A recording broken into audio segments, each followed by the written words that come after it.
Bonjour et bienvenue sur Les mots magiques, la chaîne du copywriting en français. Je suis Selim Niederhofer, copywriter et coach en copywriting. Et aujourd'hui, j'ai la chance de bégayer et de recevoir Charles Barras. Bonjour Charles. Bonjour Célim et bonjour tout le monde. Alors Charles, pour ceux qui ne le connaissent pas encore, Charles, il est copywriter dans la filiale française d'Agora, autant dire l'Olympe des copywriters. C'est le dirigeant fondateur de Copyhouse, un job board et un mastermind pour copywriters. Et ce que j'aime chez Charles, ce que j'ai découvert en lisant des publications sur lui, en écoutant des podcasts où il intervenait, c'est que tu as un parcours plutôt atypique. Alors, en quelques mots, il était cuisinier, il a fait une licence en psycho, ça aide quand même pour le copywriting. Il est retourné en pâtisserie pour soutenir, pour aider financièrement sa famille. Là, on voit quand même le côté humain du gars, donc on a envie de creuser un peu. Et il a fini par se lancer dans l'entrepreneuriat avec une agence SMMA pour ensuite finir dans le copywriting. Sacré parcours. Charles, juste, je veux un chiffre. Tu as quel âge? Je viens d'avoir 29 ans, enfin en septembre de Ok, l'année dernière. tu vois, donc c'est pour ça, moi, quand je me dis, il finit dans le copywriting, non, tu as 29 ans et vu ton profil, tu vas tellement bifurquer encore, tu vas faire 50 jobs avant avant la fin de ta vie.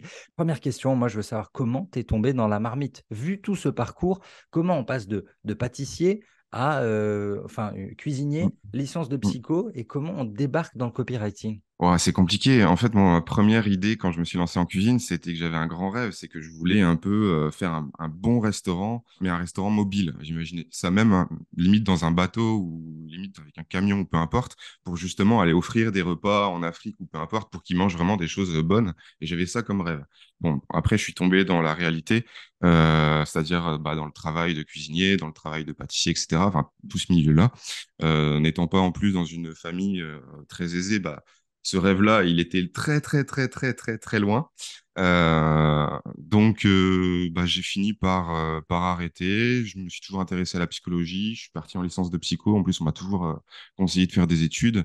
Euh, donc, j'y étais par curiosité. Je voulais aller à la fac. J'ai bien aimé, mais je me suis rendu compte que les psychologues en Master 5, ils allaient bosser au McDo parce que il y a pas de. Ouais, c'est ça, c'est ce que j'allais dire. Moi, j'ai toujours entendu quand j'étais pas gamin, hein, mais ouais, si tu veux finir chômeur, va en psycho, va en C'est ça. sociaux et va en lettres appliquées, quoi. Ah, c'est ça, c'est ça. Il y a absolument aucun débouché, c'est la misère après. Donc je fais, est-ce que vraiment je peux me permettre de perdre 5 ans, de perdre 4 ans, il me restait 3 4 ans pour le master, alors qu'à côté, justement, moi je voulais vraiment aussi aider ma famille. Donc je suis reparti en pâtisserie, blablabla, j'ai monté un peu les échelons, j'étais chef dans 2 boîtes, etc. Mais puis après, forcément, j'ai pu me lancer, j'ai pu acheter ma maison, et puis je me suis vraiment intéressé à, OK, maintenant, qu'est-ce que tu fais vraiment pour évoluer dans la vie? Euh, j'ai commencé par l'investissement immobilier, ça aussi je l'ai pas dit, mais de l'investissement immobilier. Et après, pareil, l'investissement immo en étant chef pâtissier, un salaire à 1 500, 1 800, en bossant 60 heures par semaine sans avoir les heures sup de payer. Dis bon, écoute, je vais trouver autre chose. Ouais, ouais. Donc, Parce que du coup, ça fait pas assez pour investir, quoi. Il faut quand même un bah, petit montant. c'est possible, mais t'es vite bloqué, quoi. T'es vite C'est ça. bloqué, t'es ralenti. Donc, lancer une petite activité à côté, agence génération de leads pour des agences immobilières, pour récolter du mandat, pour de l'isolation, pour des salles de bain, etc. Donc, ça a bien marché, c'était cool. Et c'est là que, oh, incroyable, en fait, l'écriture, ça peut, il y a peut-être un lien avec la psychologie. Putain, ah, j'adore et tout. Et j'étais avec deux potes, des associés dans notre agence, et j'ai fini par faire que de la copie que ça, toute la copie. Et puis, je me suis lancé là-dedans à fond et j'ai commencé à faire que ça. Canon. Franchement, génial. Moi, attends, pardon, je suis obligé de t'interrompre sur ton parcours de copywriting. C'est quoi la coupe derrière? Je veux savoir, t'as gagné quoi? C'est quoi ce trophée? Oh, alors ça, franchement, j'ai essayé de commencer à décorer pour faire un truc assez sympa, mais ça n'a rien à voir, c'est du tir à l'arc. Ok, ouais, mais si, Donc, quand même. Tu vois, donc quand je, on reste dans la cible. Quand on reste dans le ciblage, on reste dans le tir à l'arc.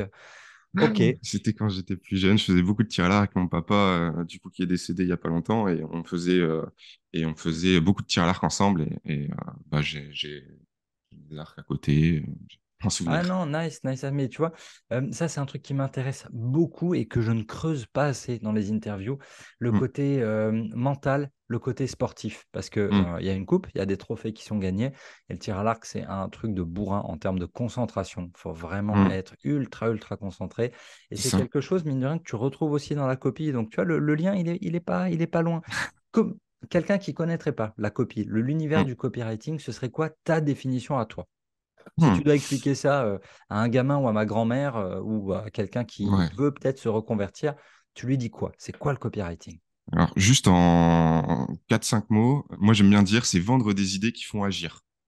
Parce qu'au final, la copie, et ça je m'en suis vraiment rendu compte en étant chez Agora, c'est que vraiment tout est tourné autour de la Big ID, c'est vraiment la Big ID. Et à partir du moment où on arrive à faire rentrer cette grande idée dans l'esprit justement de nos lecteurs, ben ensuite la vente, c'est eux-mêmes qui vont, enfin l'achat, la décision d'achat, c'est eux-mêmes qui vont la trouver logique, parce qu'ils seront convaincus par cette idée. Donc c'est pour ça qu'on retrouve aussi la grande définition de la conviction d'Evaldo Albuquerque que je suis tellement fan, je suis tellement fan. Donc il dit à chaque fois, avant de commencer une page de vente, avant de commencer à écrire, ce que comprend la Big ID, ben, il faut absolument que votre prospect, vous arriviez à lui faire rentrer cette conviction dans la tête. Si vous y Ouais. arrivez, vous avez réussi. Et cette conviction, bah, c'est cette opportunité est la clé de mes désirs, et c'est uniquement accessible au travers de ce mécanisme unique. Et juste avec cette phrase, on retrouve tous les éléments un peu plus techniques de la copie, qui est dans la conviction, qui est dans la Big ID, et ensuite la Big ID qui permet de résumer le copywriting. Je trouve vraiment ce schéma-là parfait, et à chaque fois, j'essaye de le résumer comme ça. Ah non, je te le volerai à l'occasion d'une formation ou deux. C'est pas mal, hein, c'est pas C'est mal. pas à moi, c'est à, Et je c'est à sais, Evaldo, je l'ai ça juste c'est ça résumé. qui est bon en fait dans l'univers du copywriting, c'est que tu retrouves toujours en français des trucs qui ont été dits il y a 60 ans aux États-Unis, quoi. Ça c'est un peu le côté fascinant. Au quotidien, tu fais quoi, Charles? Du coup, tu nous as dit que tu bossais chez Agora, mais ton quotidien, c'est quoi chez Agora? Mon quotidien, alors, c'est beaucoup de lecture, donc c'est-à-dire qu'on pour sortir une page de vente, ça prend environ un mois et demi, parce qu'il y a beaucoup de recherches. C'est-à-dire que ce qui est incroyable, c'est que c'est vraiment un gros travail d'équipe, et c'est ce que je veux vraiment mettre en avant, on va dire, dans le milieu de la copie française. C'est que c'est énormément un travail d'équipe. Donc c'est-à-dire on pitch nos idées ensemble. Une fois qu'on a une idée validée, on commence à écrire. Ensuite, on commence à se donner nos objections entre nous. On commence à écrire un lead, on se relit notre lead, on le recommence plusieurs fois. Après, on attaque la rédaction de la page de vente. Il y a énormément de relecture. Donc, c'est beaucoup de recherche. On avait un copywriter, Mourad, qui était chez nous et qui est parti en Suisse, qui disait, en fait, on n'est pas des copywriters, on est des copy thinkers. Parce que la base de la copie, c'est d'abord penser. C'est d'abord penser, réfléchir à son idée, la mûrir, etc. Donc, c'est beaucoup de lecture, beaucoup de recherche, beaucoup d'échanges. Et en fait, l'écriture, au final, ton écriture en une semaine et demie, tu l'as faite. Une semaine, tu l'as faite. Et après, c'est du retravail, mais c'est beaucoup de réflexion, beaucoup de recherche, beaucoup d'informations, de brainstorming, etc. Ouais, bien sûr. Est-ce que tu peux, pour ceux qui ne connaîtraient pas Agora, ceux qui découvrent un peu cet univers, enfin, explique-nous pourquoi on considère Agora comme un peu l'Olympe, l'école, quoi. The School to Euh, be. alors, moi, du coup, je l'ai vraiment découvert, c'est Agora en mode. Je ne connaissais pas avant de rentrer dedans. Ouais. C'est d'ailleurs Alexandre Dana qui m'a limite un peu forcé. Il m'a dit non, non, vas-y, postule. Donc, j'y ai été. Pourquoi? Parce que, bah, en fait quand on rentre dedans, on se rend compte que quasiment tous les plus grands à l'international ont été à Agora ou sont en lien avec Agora. Et puis, il y a une culture de la copie là-bas, il y a une culture de la Big ID. C'est tellement. Quand on arrive au copy camp, Annabelle nous dit, enfin, je me souviens, ma chef me disait, nous avait dit, euh, en vrai, là, vous pouvez être de tout niveau, oubliez tout ce que vous avez appris. Oubliez tout ce que vous avez appris, on repart à zéro. Et c'est incroyable. Et c'est incroyable parce que quand je cherchais vraiment à me former, euh, alors, le truc, il a sauté. Donc quand je cherchais vraiment à me former, alors moi, je suis vraiment un carriériste, hein, donc vraiment, même en pâtisserie, je voulais vraiment aller au plus loin. Enfin, je suis vraiment à fond là-dedans, et je cherchais vraiment, mais attends, mais où est-ce que je peux apprendre vraiment si je veux rentrer? Et je cherchais une entreprise, je cherchais un truc comme ça, et je suis tombé sur Agora et j'en suis très heureux euh, parce que oui, c'est clairement là où, enfin, il n'y a pas tellement d'autres endroits où tu peux autant te faire donc défoncer forcément sur tes copies où tu bosses autant. C'est ça. Euh, et en gros, si on est Agora, c'est parce qu'on a compris qu'on veut s'améliorer en copie et pas juste pour l'opportunité, on va dire, financière. Oui, c'est ça, voilà. C'est vraiment en fait tout le marché, quoi. Il y a ceux qui sont très très bons, qui bossent tout seuls et qui vont générer beaucoup de cash. Il y a ceux qui veulent se former vraiment beaucoup. Et il y a deux, trois écoles comme ça, comme Agora. Moi, j'ai eu la chance hein, avec Art de séduire d'avoir un mentor Ouais. qui m'a giflé dans tous les sens.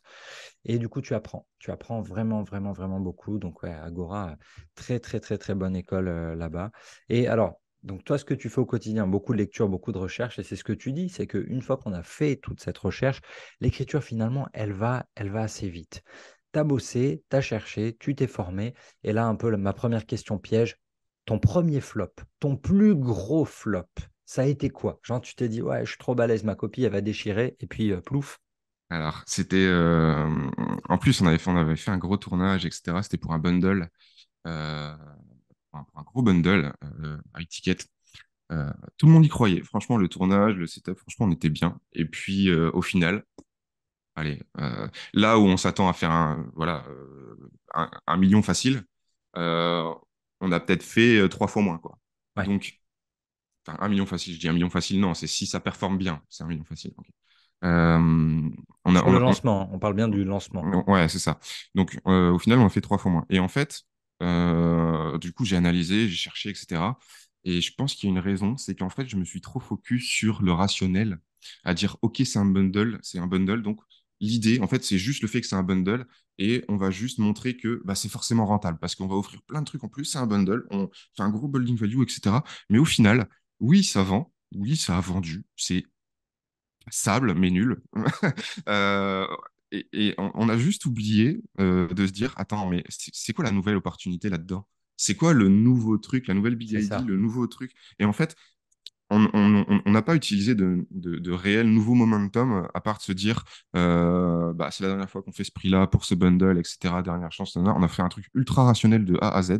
Et je pense que c'était ça ma plus grosse erreur d'avoir oublié sur cette page que, au final, bah, j'avais rien de nouveau en termes d'opportunité. C'était un style d'opportunité connu Ouais. voilà. Alors que si j'avais cherché un nouveau marché, j'avais cherché une nouvelle monnaie, j'avais cherché un nouveau type d'investissement et que j'avais dit, bah justement, cette nouvelle opportunité d'investissement sera seulement disponible au travers de ce bundle, bah ça aurait suffi. Enfin, ça aurait suffi, j'aurais trouvé, développé un peu Ouais, bien plus sûr, bien la sûr. Big ID, mais Ouais, c'est là, là, vraiment là, le ils se fait sont de... mangés encore un autre, quoi. Exactement, Ok. exactement, je pense. Donc, Ah, ça, voilà. c'est jamais facile. Surtout quand on a passé du temps, c'est toujours. Comment tu digères ça? Comment tu digères un échec comme ça? Oh bah, je passe vite à autre chose, hein. J'ai à chaque fois une ou deux big ID en rab et puis dès que de toute façon je termine une page de vente, je suis déjà sur l'autre. Donc au C'est final, ça. je perds vraiment pas de temps. Je suis tout le temps en train J'ai au moins toujours deux, trois idées de pages de vente qui traînent derrière et que je vais enchaîner. Non, non, c'est juste j'enchaîne. Ah, c'est ça qui est bon, hein. C'est que quand même, on se rend compte beaucoup de créativité. Tu vois, c'est pas, je manque d'idées. Non, c'est bon, j'ai déjà les prochaines. Et limite, c'est frustrant quand tu as fait 80% du taf sur une page de dire, oh, il faut que je la finisse vraiment. Moi, j'ai envie de bosser sur la prochaine. C'est exactement ça. Ça m'arrive souvent, ça. C'est Ça m'arrive dur, hein. souvent. C'est dur de rester canalisé. Pour moi, c'est Mm. super dur. Je sais pas pour Ouais. toi. Ah bah si, si, si. Bon, alors ton plus gros win, ton plus gros hit. Du coup, là, Plus on a gros parlé un peu hit. de la Ouais. loose, mais il y a forcément eu des hits. Ouais, bah un très gros parce que et que j'ai failli abandonner du coup parce que c'était pareil, la copie traînait. Euh, Dis-toi, j'ai recommencé ma copie cinq, six fois. Alors en moyenne, une copie, je la recommence trois fois à peu près avant qu'elle soit totalement validée et qu'on puisse l'envoyer avec les relectures. Mais là vraiment, je l'ai recommencé plusieurs fois, plusieurs fois, plusieurs fois. Et ma copie chief, elle me disait, écoute, Charles, là maintenant, je te pousse vraiment, vraiment, vraiment. Et ouais, j'ai franchement au bout de la quatrième ou cinquième fois, j'ai fait, attends, là, tu sais quoi, je recommence juste de zéro. Au lieu de faire toutes les corrections, j'ai repris ma copie, j'ai tout détruit et je suis reparti de zéro avec une nouvelle structure en épurant beaucoup de choses. Et bah, pour en finir, en plus, j'ai ajouté pas des techniques de lancement, mais j'ai ajouté toute une stratégie de lancement à côté. Donc, en plus de ce qu'ils avaient déjà pour innover un peu. Et au final, bah ouais, on a eu un truc qui a complètement pété, complètement pété. On a été premier mondial sur les ventes pendant 2, 3 jours en face des États-Unis. Enfin, c'est complètement, enfin, Ouais. c'est complètement fumax de penser ça. Taux de conversion historique, on n'a jamais eu ça. T'as un Euh, chiffre? Taux de ouais, conversion alors, historique, c'est quoi? C'est 7, donc, c'est 13%, c'est un en truc vraiment gros, fou furieux. sur 2100 inscrits, la nuit même, plus de 200 000 euros. Et en moins de 2 semaines, plus de 800 000 euros. Euh, donc, ouais, on a dépassé les 7-8% de conversion juste sur un email, sur toute une base, enfin, sur tous les inscrits, euh, sur un produit à 1995 du coup. Celui-là, il faut Donc, mettre la main dessus. Celui-ci, là, ça va être vraiment la donc quête. Tu vas recevoir des messages. Charles, c'est quoi? Quelle est cette page? bah ouais, non, mais bien sûr. Et puis, bah, ce qui est fou, c'est que même Mark Ford a demandé à lire ma page. Donc, Mark Ford, tu expliques? Mark Ford, l'un des deux fondateurs d'Agora, avec Bill Bonner, que j'ai pu rencontrer 2 fois, non, une fois Mark Ford, ouais. Très, très, très sympa. Franchement, on voit qu'ils ont tous les deux, même Bill Bonner, ils ont tous les deux la culture de l'idée, du travail, du charbon, de, de l'équipe, etc. Et ouais, non, en gros, c'est vraiment ça le plus gros succès parce que c'était fou. Et maintenant, le plus dur, c'est de pouvoir se dire, OK, est-ce que je vais pouvoir faire pareil? Est-ce que je veux... Là, je suis en train d'en écrire une nouvelle. Est-ce que j'essaye? Bon, voilà, je pense que dans un mois, elle est sortie et puis on verra. Et... Ouais, c'est dur ça, c'est dur de reproduire. C'est ça le plus compliqué et Mm. vraiment ce qui nous fait avancer, hein, essayer de reproduire tout ça. Qu'est-ce que tu préfères, toi, dans le copywriting? Qu'est-ce qui te fait Hum, vibrer? Franchement, la créativité, tout ce qui est la génération d'idées, la créativité, etc. Euh, bon, c'est peut-être aussi du coup, au niveau personnel, c'est là que je me rends compte que j'ai préféré la pâtisserie et la cuisine. Tout ce qui est créativité, etc. J'adore. J'ai toujours énormément d'idées. Et ouais, enfin, c'est juste ça. En fait, on trouve des nouvelles idées. Au-delà de ça, c'est pour ça que je dis que je suis aussi beaucoup, surtout, alors c'est un terme très large et je sais toujours pas comment définir ça, mais business developer dans le Bien sens où, sûr. bah, en fait, j'arrive et puis j'ai toujours plein d'idées pour dire, attends, ce lancement, on va rajouter ça, là, on va faire ça, là, on va faire ça, on va faire ça. Et puis à chaque fois, enfin, pas à chaque fois, mais souvent, ça marche et ça fait vachement plaisir. Et moi, ce que j'adore, c'est vraiment toujours générer des idées, soit stratégique marketing, et puis surtout dans la copie, génération d'idées, quoi. Enfin, on trouve une idée, attends, comment est-ce que je pourrais? Puis tu cherches, tu cherches, tu cherches, tu dis, et puis au bout d'un moment, tu fais, OK, c'est bon, ça, avec cette info, je vais avoir le filon et je vais avoir toute la logique derrière qui va tout prouver. Souvent, c'est le mécanisme qu'on arrive à identifier et à bien, qu'il soit le plus logique possible, quoi.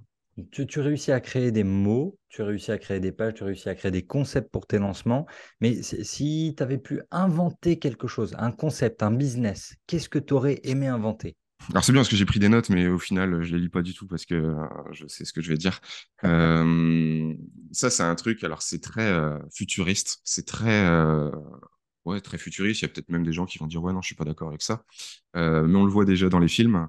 Euh, c'est le fait de pouvoir créer ou plus tard, si je peux, c'est mon grand objectif, investir dans le transfert de conscience. Ok. Vraiment le transfert de conscience pour réussir à extirper justement la conscience du cerveau humain pour qu'elle vit toujours au travers d'autres choses. Alors forcément, on pense à des robots, mais on ne sait pas ce que ça peut être. C'est Mhm. vraiment le truc, une conscience, elle va forcément quelque part pour moi, et c'est vraiment un truc que ça me paraît enfin, important, je trouve. Je te souhaite bonne chance. Je ne sais pas si c'est souhaitable. Je Je, me je lancerai sais peut-être pas pas non plus, là-dedans, mais bon. mais tu te dis forcément, on a perdu des grands esprits, des grands inventeurs. Qu'est-ce qu'on pourrait faire si on avait encore leur cerveau à Mm, disposition? Peut-être qu'on trouverait des solutions. Ok, ouais. ok, ok. Est-ce que tu as dans le copy, dans le business, dans le marketing, la pub, une catchphrase, un slogan préféré, un truc où tu te dis pff, imbattable? Alors, un slogan préféré, j'avoue, j'en ai pas tellement. Il y a des pubs que absolument j'adore, dont la dernière enfin, la dernière, elle date un peu, mais une pub de Porsche pour la 911 où on voit en gros, c'est comme une VTH, donc une vidéotexte hypnotique, mais à la verticale. Ça descend, ça descend, ça descend. Et puis à la fin, donc, il tacle un peu la Porsche 911. Et puis à la fin, il repart dans l'autre sens. Et toute la copie a un sens exactement contraire. Ça suit parfaitement. Et Yvan, là, 911, était en mode Waouh. Et franchement, pour moi, j'ai tellement envie, c'est un projet, de me mettre sur un truc pareil pour copier l'idée, hein, Bien 100%, sûr, clairement, ouais, ouais. mais pour juste m'essayer à l'exercice, parce que ça doit être tellement dur. Et alors, du coup, c'est pas du tout une catchphrase, mais c'est vraiment une pub qui, pour moi, est incroyable Ouais, là, en c'est le termes de. concept, ouais. C'est vraiment le concept. Et puis après, j'ai, on va dire, une phrase que, que je trouve géniale. C'est lorsque l'on n'est pas prêt qu'on apprend le plus. On fait un job de créativité. Comment tu prends des notes? Tu as dit que ça te prend à peu près un mois pour écrire une page, un texte. Donc forcément, tu lis des choses, tu cherches des idées, tu prends des Mm. notes. Comment tu t'organises? Alors, du coup, j'ai créé une base de données sur Notion où j'organise mes recherches euh, en termes de trois grands points surtout. Donc, la recherche autour du produit, la recherche autour de la big ID, la recherche autour du persona, enfin, les quatre en fait, j'en oublie un, et la recherche autour du gourou, donc le gourou, l'expert, la personne pour qui on parle, à qui on vend le service. Et franchement, je prends, une fois que j'ai des liens intéressants, je note tout, je mets tous mes liens dedans parce que bah, nous, ce qui est important aussi, c'est on a un légal extrêmement, on va dire, pointilleux et tout ce qu'on dit doit être sourcé et vérifiable. On a une avocate qui passe derrière nous. Donc, pour ça que le travail de recherche doit être quand même un minimum structuré pour qu'on puisse tout justifier, quoi. Bien sûr. Mais c'est ça, alors, je prépare mes interviews. Donc, j'avais écouté ton épisode chez Mm. Victor Pelletier de Copywriting Game, où Yes. clairement, ouais, vous avez fait un long passage sur ce Ouais. légal et où clairement, t'expliquais que beaucoup de copywriters en France, ils vendraient pas s'ils avaient un vrai service légal derrière qui venait leur Ah casser ouais. les jambes, quoi. Bah oui, non, mais ça serait un carnage. Hum, hum. Il y a tellement de choses et puis que je savais pas, enfin des détails euh, comme juste le fait de quand on fait le building value, bah s'il n'y a pas un bon de commande pour le bonus dont on dit que la valeur est de 300 euros par exemple, bah on peut pas dire que la valeur est de 300 euros, c'est valeur estimée. Sinon, enfin il y a plein de trucs comme C'est ça. ça. Et ouais. Et puis dans la santé, pour le peu que j'ai pu travailler dans la santé, dans les compléments alimentaires, on ne peut pas dire que, par exemple, le super vitamine D37, donc le cacheton, va aider à, on va dire, réduire le stress. Même s'il va aider, ou même si on disait pourrait aider à réduire le stress, ça marcherait toujours pas parce que il faut dire en fait que c'est l'élément à l'intérieur, donc la vitamine D machin, du coup, peu importe, ou magnésium, pourrait aider à.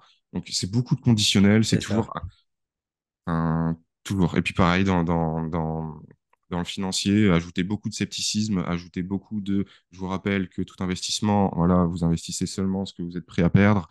J'ai pas de boule de cristal. Nan. Et puis, au final, quand on a ce réflexe à faire, je trouve qu'en plus, ça sert la copie parce qu'au final, nos lecteurs, ils ont toujours l'habitude de voir énormément de promesses, énormément de choses, ils sont sûrs de nous, etc. Et là, on retourne tout doucement vers une copie un peu plus transparente, une copie un peu plus humaine. C'est vraiment on va dire, la grande ligne à suivre que même Mark Ford donne à tous les affiliés mondiaux, que justement, il faut réussir à être beaucoup plus en phase avec le légal, beaucoup plus de transparence, parce que c'est un peu la nouvelle trend, c'est un peu, enfin, c'est pas la nouvelle trend, c'est que déjà c'est normal, mais c'est que c'est surtout, Les gars, c'est tendance, c'est voilà, l'honnêteté. Allons-y, il y a une voilà. tendance là-dessus. Alors c'est vrai qu'en plus c'est un peu poussé à l'extrême parce que on voit beaucoup de choses, oui, transparence, éthique, tout ça, oui, oui, c'est vrai, mais faut pas juste dire ça pour faire joli, il faut vraiment s'intéresser à ce qui est transparent, ce qui ne l'est pas, ce qui est légal, ce qui ne l'est pas. Ouais, bien sûr. Euh, et c'est pour ça que le métier de copie est de plus en plus encadré. Il y a beaucoup de copywriters qui ont abandonné aux US, etc. parce que bah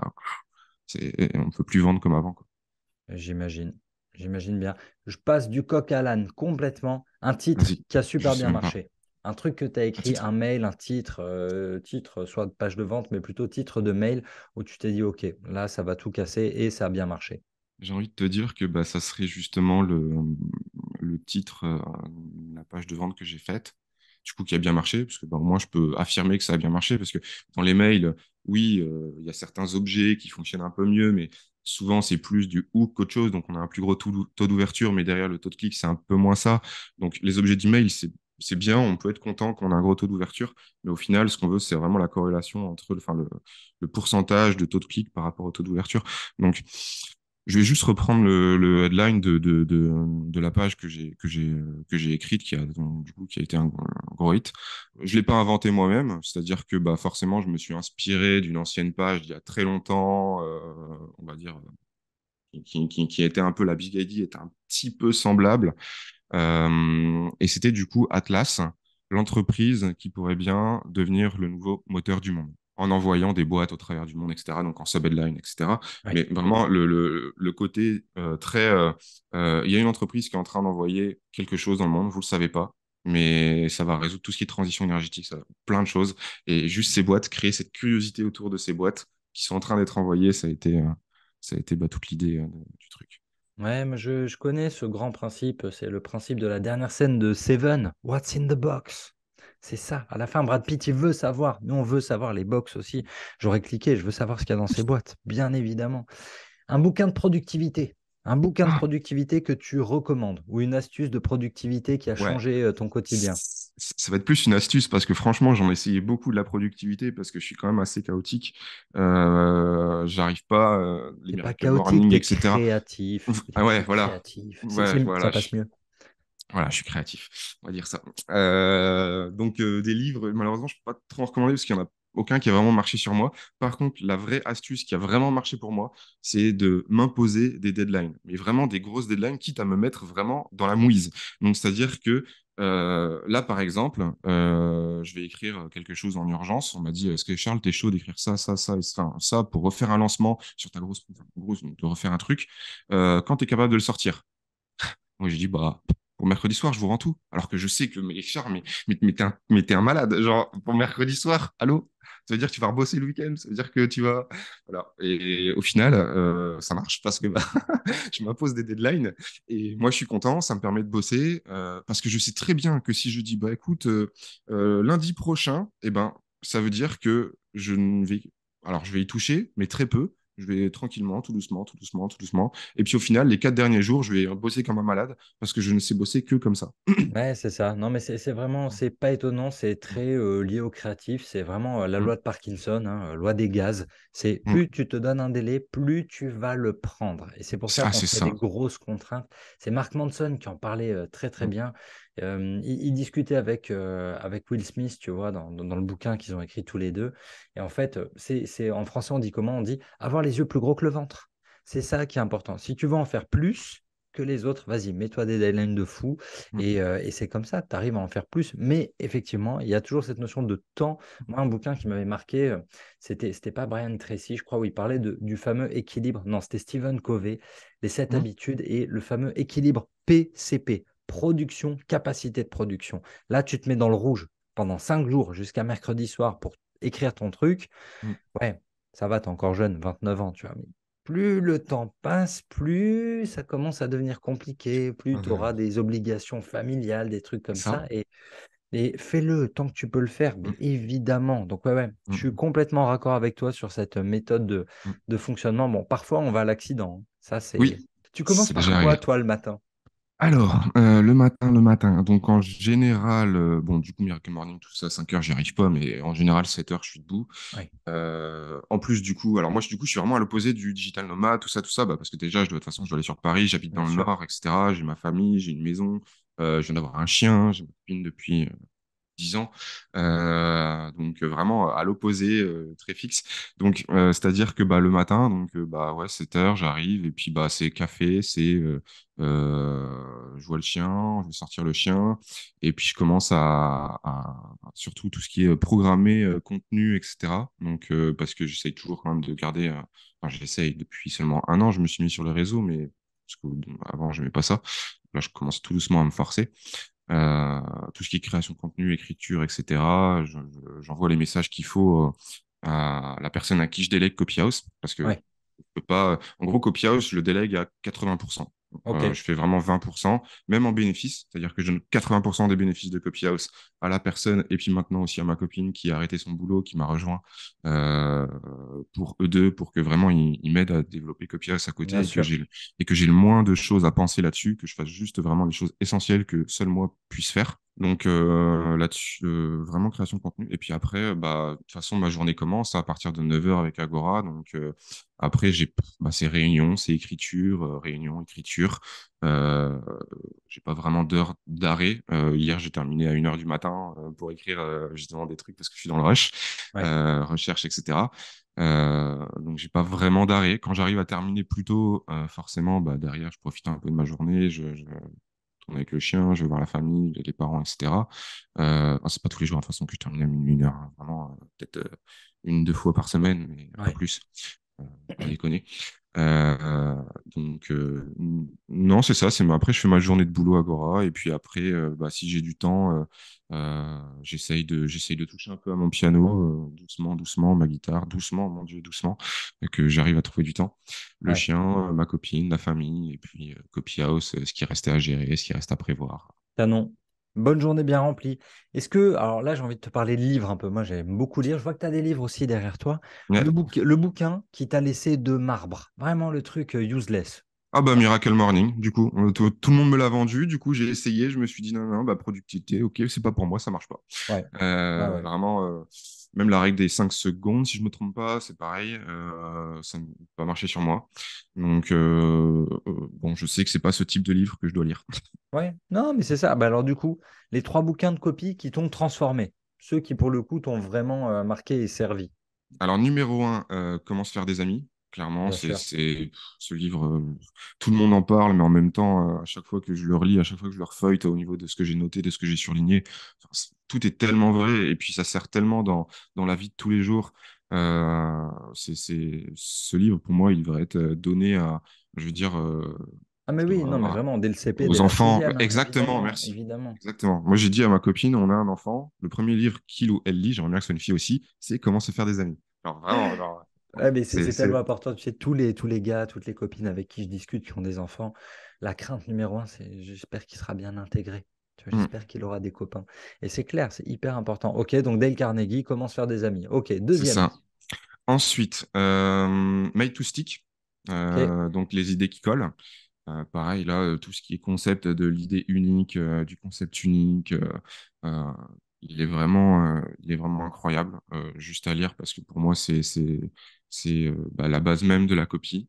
Ouais, ouais, ouais. Et ensuite, le troisième, qui serait du coup un peu plus développé, un peu plus poussé en termes de copie, mais du coup qui parle du lead et qui est forcément Great Leads, du coup de John Ford et de Mark Ford, hein, forcément. Donc, pareil, là, ce livre, c'est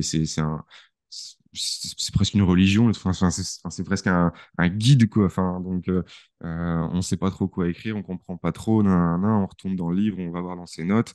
Ok, bah là, ce serait plus un promise lead, là, ce serait plus un story lead, hein, Ouais, etc. bien Là, ce serait sûr, plus un bien sûr. problème-solution. Là, ce serait plus un secret lead. Et puis, ça permet vraiment de comprendre qu'une copie, en fait, pour vendre un service, justement avec l'idée unique, avec la Big ID, avec les leads, que en fait, un même service peut être vendu plusieurs fois, différemment, avec une idée différente. On peut rafraîchir une copie avec un lead différent et ça change toute la perception de la copie qu'on peut voir traditionnellement sur Internet. Ah, complètement, complètement.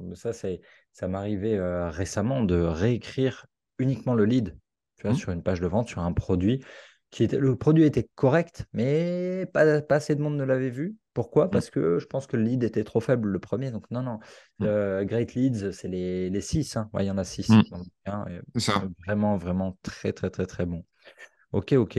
Alors, j'ai une petite liste de questions sous les yeux, des trucs complètement random. Une citation Allez. que tu te ferais tatouer sur l'avant-bras. Euh, L'avant-bras ou alors, le front, hein, tu fais comme tu ou le veux. front, carrément. Bah, Je j'avoue suis pas que juge. J'ai- j'ai- J'avoue que j'aime beaucoup celle que j'ai dit tout à l'heure, que j'ai notée, parce que j'ai une très, très, très, très mauvaise mémoire. C'est lorsque l'on n'est pas prêt qu'on apprend le plus. Celle-là, franchement, je l'adore. Et il y en a éventuellement une autre. Alors, elle est beaucoup plus longue. Donc, franchement, Donc là, plutôt la cuisse, quoi. Il faut de voilà. Donc, l'espace. donc, plutôt la cuisse pour celle-là. Mais je sais d'ailleurs plus qui a dit ça. Il faudrait peut-être vraiment que j'aille sourcer mes citations dans mon Doc Notion. Mais c'est vraiment votre singularité est très recherchée car elle est vraie. Personne ne vous le dira clairement, mais tous les gens, tout le monde recherche votre bizarrerie, car ça leur permet d'accepter la leur. C'est... et on peut changer le mot bizarrerie par vos échecs, par vos problèmes, par tout ça. Parce qu'au final, c'est, c'est, c'est quelque chose de très rassurant, je trouve, et ouais, de très rassurant. Canon. Une erreur que tu fais toujours quand tu écris, un mot que tu as du mal à écrire. Moi, ce serait pas un mot. Alors, je fais pas beaucoup. Enfin, je fais des fautes. Je suis pas catastrophique. Je fais un peu de fautes, mais j'ai vraiment un problème avec la conjugaison des verbes du troisième groupe. Je suis parti, j'ai Ouais. fini, etc. Est-ce qu'on met un S? Est-ce qu'on met un T? Est-ce qu'on met un E? Est-ce qu'on met rien? Ah, et puis à chaque fois, ma copine, elle pète un câble. Parce qu'à chaque fois, elle me dit, attends, est-ce que tu dis prise? Est-ce que tu... Et puis à chaque Non, fois, je fais, ah elle oui, est c'est vrai. prite, une Ouais, elle prite est prête. voilà, une Ouais, prite électrique, bien sûr. ouais, c'est ça. Et je fais, mais oui, mais t'as raison. Mais ça, c'est quelque chose qui ne rentre pas. Qui ne rentre pas. Ça fait plus d'un an que ça rentre pas. À chaque fois, je demande à ma copine, parce que du coup, maintenant, elle est là, je peux lui demander, mais à chaque fois, je lui demande. Et ça, voilà. Ouais, de corriger, de jeter un œil. Ok. Allez, le business de rêve pour toi. Business de rêve, si je te mets 10 millions sur la table, demain, tu fais quoi? Euh, alors pour moi, rêve rime avec du coup surtout projet, ambition, etc. Donc je sais pas si vraiment c'est le business de rêve, mais en tout cas c'est ce que j'en ferai, c'est sûr. Euh, je pense que je mettrai à peu près 30% en immobilier et puis tout le reste, investissement dans transfert de conscience, dans la recherche, là-dedans. C'est Un vraiment petit ce qui rendez-vous m'intéresse, quoi. avec, un petit rendez-vous avec Elon, histoire de Voilà. discuter avec lui sur le sujet. Ok. Tu m'as parlé de musique tout à l'heure, tu m'as parlé de ta guitare et ton piano. T'écris en Mm. musique ou pas? Ouais. Parce que je vois le Vraiment. casque aussi, donc tu es Mm. équipé. Ok. Ouais, ouais. En fait, quand j'écris tranquillement, etc., que j'ai pas de pression, je peux écouter quasiment n'importe quoi. Je privilégie quand même, quoi qu'il arrive, toujours des musiques sans paroles, parce que bah, vu que je parle dans ma tête, ça rentre un peu en collision, on va dire. Donc, toujours des musiques sans paroles. Et quand vraiment je veux, quand vraiment je me mets comme hier soir pendant 2 heures, 2 heures et demie, j'étais comme ça. Et puis surtout, moi, quand j'écris, je bouge comme ça, je suis comme ça, hein. Je suis comme ça. Et puis, c'est un truc de fou. Même à Agora, au bureau, je suis comme ça, je bouge comme ça. Enfin, on me prend pour un malade. Mais du coup, ce que je mets, c'est soit du hardstyle sans bah, no voice, ou alors du rock, hard rock, metal. Et là, du coup, il y a quand même toujours un peu de musique, mais bon, gueule donc. Ouais, bah ouais. Je- je- Ça doit être intéressant de te regarder bosser. Ma dernière question, Charles, question bonus. Quel conseil en copywriting tu donnerais aux débutants pour muscler leur copie? Je vais reprendre le mantra d'Agora, parce que pour moi, je suis 100% en ligne avec ça, et je trouve que c'est vraiment les trois meilleures choses à faire vraiment pour s'améliorer en copie. Lire de la bonne copie tous les jours, mais pas juste lire, vraiment étudier. Donc, essayer de comprendre, premièrement, qu'est-ce qu'on comprend nous, qu'est-ce qu'on pense que le personnage va comprendre, et qu'est-ce qu'on pense que le copywriter a voulu utiliser comme technique. Vraiment essayer de noter à chaque fois les trois, quand on est surpris, quand on est déçu, etc., quand on pense que c'est ce qu'il a voulu faire ou pas, vraiment étudier, prendre des notes, c'est important. Euh, Réécrire les leads, au moins, à la main. Donc les pages de vente entières, j'avoue, j'en ai fait quelques-unes, mais au final, à chaque fois, le plus intéressant, c'est surtout le lead. Comment c'est amené, réécrire les leads à la main, c'est vraiment super intéressant, que ce soit pour un produit front-end à moins de 100 euros ou un produit back-end à plus de 1500 euros, c'est quand même très différent. Il y a quand même des choses à comprendre. Et le lead, c'est vraiment le 80-20. Donc réécrire du lead à la main.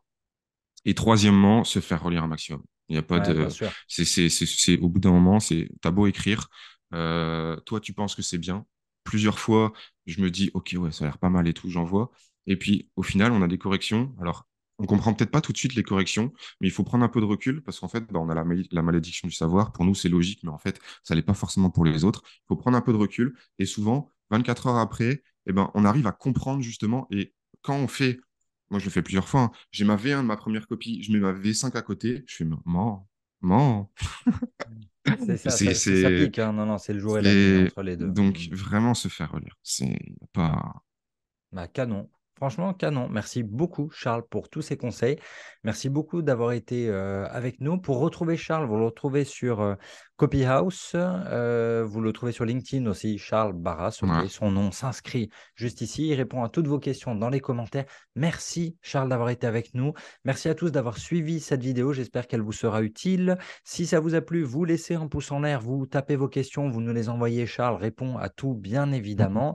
Vous n'oubliez pas de télécharger votre e-book Copywriting Cash qui s'affiche ici. Et on se retrouve dès la semaine prochaine pour un nouveau conseil en copywriting, des nouveaux secrets d'écriture. D'ici là, n'oubliez pas, votre histoire, c'est à vous de l'écrire.